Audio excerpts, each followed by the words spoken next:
Ruth, chapitre 4. Boaz monta à la porte et s'y arrêta.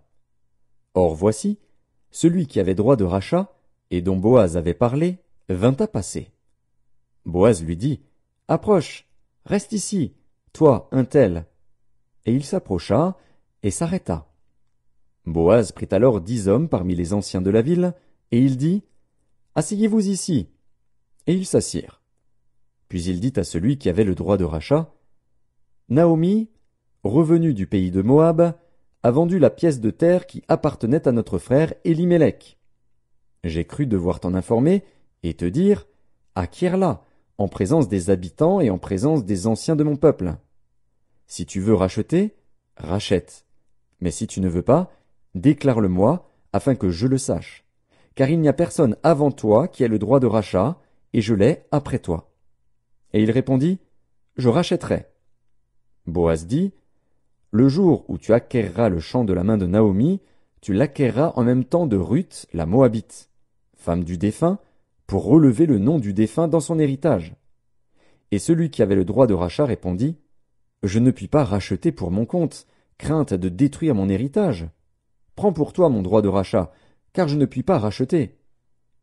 Autrefois en Israël, pour valider une affaire quelconque relative à un rachat ou à un échange, l'un ôtait son soulier et le donnait à l'autre.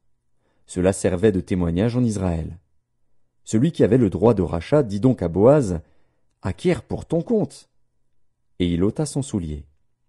Alors Boaz dit aux anciens et à tout le peuple, « Vous êtes témoins aujourd'hui que j'ai acquis de la main de Naomi tout ce qui appartenait à Élimélec, à Kiljon et à Machlon, et que je me suis également acquis pour femme Ruth la Moabite, femme de Machlon, pour relever le nom du défunt dans son héritage, et afin que le nom du défunt ne soit point retranché d'entre ses frères et de la porte de son lieu. Vous en êtes témoins aujourd'hui. » Tout le peuple qui était à la porte et les anciens dirent, « Nous en sommes témoins. Que l'Éternel rende à la femme qui entre dans ta maison semblable à Rachel et à Léa, qui toutes les deux ont bâti la maison d'Israël. Manifeste ta force dans Ephrata, et fais-toi un nom dans Bethléem.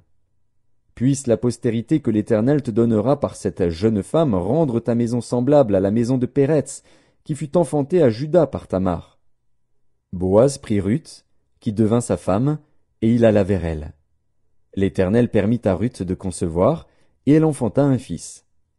Les femmes dirent à Naomi, « Béni soit l'Éternel, qui ne t'a point laissé manquer aujourd'hui d'un homme ayant droit de rachat, et dont le nom sera célébré en Israël. Cet enfant restaurera ton âme, et sera le soutien de ta vieillesse.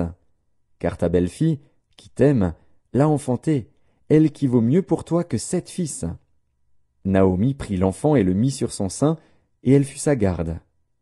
Les voisines lui donnèrent un nom, en disant, « Un fils est né à Naomi. » Et elles l'appelèrent Obed. Ce fut le père d'Isaïe, père de David. Voici la postérité de Péretz. Péretz engendra Hetzron. Hetzron engendra Ram. Ram engendra Aminadab. Abinadab engendra Nachshon. Nachshon engendra Salmon. Salmon engendra Boaz. Boaz engendra Obed. Obed engendra Isaïe. Et Isaïe engendra David.